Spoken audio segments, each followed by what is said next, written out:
gelobt sei Jesus Christus, in Ewigkeit. Amen.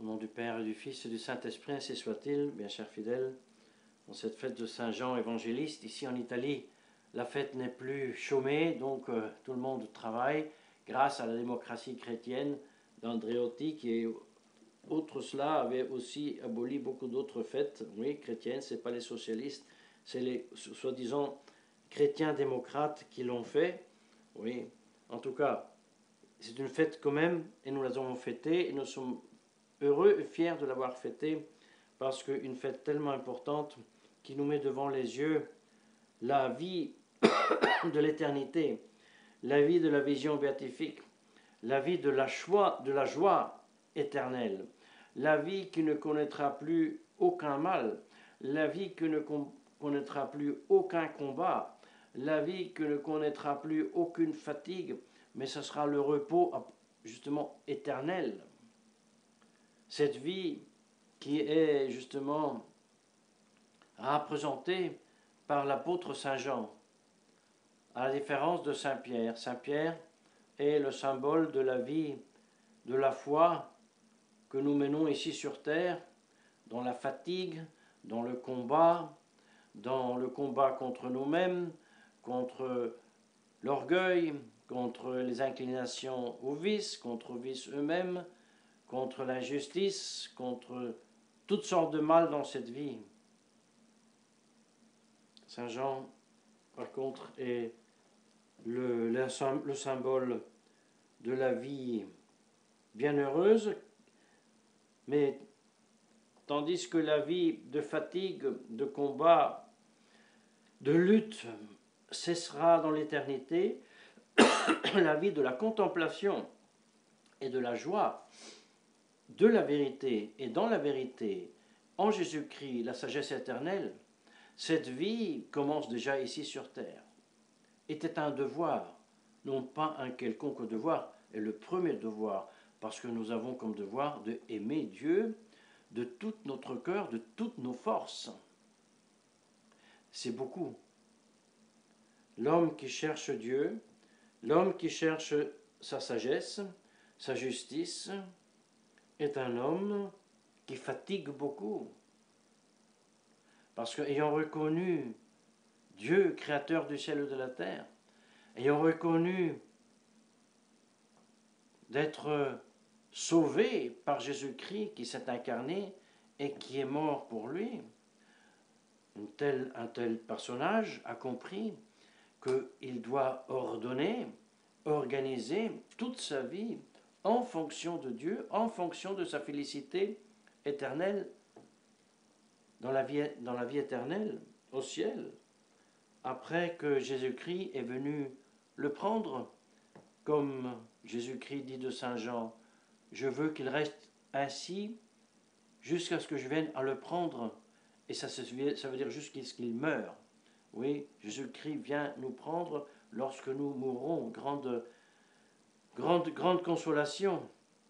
Savoir dès maintenant que même si la Providence me réserve une mort dans des conditions très difficiles, peut-être tout seul, malade, abandonné par tout le monde, etc. Mais je sais que lorsque je meurs, c'est Jésus-Christ qui va me chercher. C'est une grande consolation, bien chers fidèles. Et voilà, cet amour pour la vérité, pour la sagesse éternelle, qu'avait Saint Jean-Baptiste plus que tous les autres, un amour aussi plein d'affection, n'est-ce pas? Saint Jean évangéliste, c'est celui qui posait sa tête sur la poitrine de notre Seigneur Jésus-Christ, le disciple plus aimé par notre Seigneur Jésus-Christ. Le disciple que peut-être plus avait approfondi dans cette vie les vérités éternelles, aussi parce qu'il avait, pour ainsi dire, le temps. Il est devenu pratiquement centenaire. Celui auquel les évêques de l'Asie, alors tous les évêques qui faisaient référence à l'église d'Éphèse, lui demandaient l'évangile. Parce que les erreurs du Concile Vatican II, les erreurs de l'écuménisme, le soi-disant Dieu unique de toutes les religions, le ce soi-disant monothéisme qui fait si que toutes les religions monothéistes ont le même Dieu. Cette erreur existait déjà au 1er siècle. Cette erreur consistait à dire, mais oui, puisque la création est une, nous ne devons plus l'appeler création. Nous identifions la création avec Dieu lui-même, parce que ce n'est pas une création qui sort du rien, c'est simplement Dieu lui-même qui se manifeste. Il se manifeste à travers le soleil, à travers la mer, les montagnes, le cosmos, les étoiles, n'est-ce pas? C'est tout un.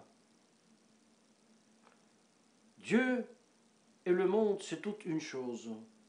Et le monde, ce n'est autre chose qu'une manifestation de Dieu. Et ainsi, le Christ, nous ne le faisons pas Dieu, faisons de lui simplement un homme dans lequel la divinité se manifeste d'une façon extraordinaire.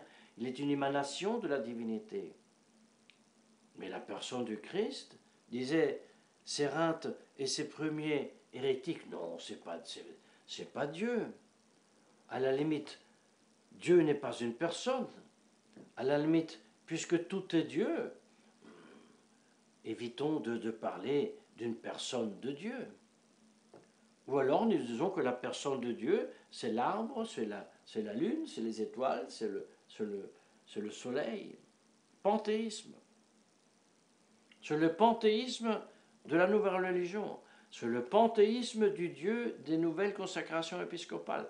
C'est le panthéisme de la liberté religieuse. C'est le panthéisme de l'écuménisme moderne du Concile Vatican II. Moderne, antique. C'est la même erreur qui existait 2000 ans auparavant et qui se répète pratiquement à travers tous les siècles. Ce qui ensuite sera la gnose et ensuite toute l'hérésie, comme un moulin qui fait passer la même matière pour produire les mêmes erreurs tout au long de l'histoire de l'humanité. Suggéré par Satan, pour éviter que quelqu'un se mette en présence de Dieu et que l'adore, et que l'écoute, et qu'il mette en exécution ses commandements que ces hérésiarques avaient éliminés. Oui, Saint Jean évangéliste est très actuel aujourd'hui aussi, vous savez. Il nous rappelle que non, Dieu est Dieu et nous sommes ses créatures, et ces créatures très aimées par lui. Tellement aimées qu'il a donné sa propre vie, qu'il s'est fait homme, il a donné sa propre vie pour nous. Ce qui mérite de se faire violence, de se soustraire aux occupations quotidiennes et étudier, contempler, considérer les vérités éternelles. C'est ça la sagesse.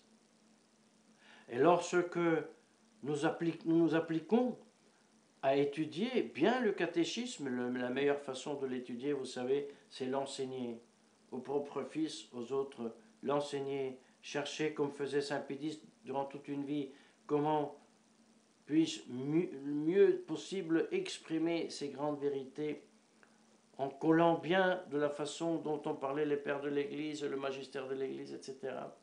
Eh bien, qui fait ceci, qui se force à faire ceci, plus il se forcera de le faire, moins il sentira le besoin de se forcer parce qu'il commencera à aimer. Et alors, c'est ce que nous lisons aujourd'hui dans l'Épître, n'est-ce pas?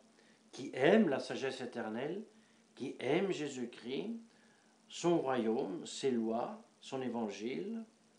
Eh bien, lorsqu'il aime cette vérité, c'est la vérité elle-même qui le accueillera. Dit la Sainte Écriture dans ce passage, comme une mère, une maman digne accueille son fils, et le texte grec ajoute de même, comme le fiancé est accueilli par la fiancée vierge. Et cette sagesse lui vient rencontre et le porte. Si tu cherches la sagesse te porte. Si tu étudies la sagesse sera ton enseignant, t'aidera dans les circonstances de la vie. Ceci fait donc que Saint Jean est donc le modèle de celui qui aimait profondément Jésus-Christ, son royaume, sa sagesse, son évangile. Et malheureusement, les stulti, les folles, comme les vierges folles, ne cherchent pas la sagesse, ne cherchent pas de connaître Jésus-Christ, ne cherchent pas de connaître les vérités du catéchisme. Pourquoi? Parce que les vierges folles étaient dominées tout d'abord par la vanité, par l'orgueil. Et par vanité et par orgueil, ils ont même pratiqué des vertus très hautes comme la virginité. Mais elles étaient folles. Elles n'avaient pas accès à la sagesse. Elles n'avaient pas accès à l'époux qui leur ouvre les portes et les embrasse. Non. Ils se sont embrassés eux-mêmes et sont morts dans cette vanité et dans son amour-propre. Oh, malheur, gare à nous. Oui, qu'est-ce que c'est donc cette sagesse? Cette sagesse, c'est Jésus-Christ même. Et si je l'adore, si je le sers, si je l'étudie, alors je serai aussi cherché par lui, je serai accueilli par lui, soutenu par lui, même dans cette vie. Je serai aimé par lui parce que je l'aime. Qu'est-ce que ça veut dire? Saint Augustin dit « Donne-moi un aimant et je te dirai ce qu'est l'amour. » Alors nous pouvons prendre aussi l'exemple très naturel du jeune homme ou de la jeune fille qui se voit la première fois surpris d'être aimé par tel autre. Une jeune fille toute contente de voir, mais ce jeune homme me regarde, me salue, me courtoie. Elle se sent comme détachée du sol, comme le jeune homme. C'est pas possible. Georgette m'aime bien. Alors ils perdent la tête. C'est là qu'il faut intervenir et calmer les eaux là. Mais c'est le propre de l'aimant d'être tellement attiré par la chose aimée qu'il se perd complètement. Il se perd dans la chose aimée, comme l'enfant, d'autres exemples donnés par saint Augustin. Si je montre à l'enfant les noix, les belles noix, l'enfant court vers la noix. Il ne sent même pas la fatigue de courir vers la noix et il est totalement pris, vaincu par l'attraction de cette noix qu'il veut manger à tout prix.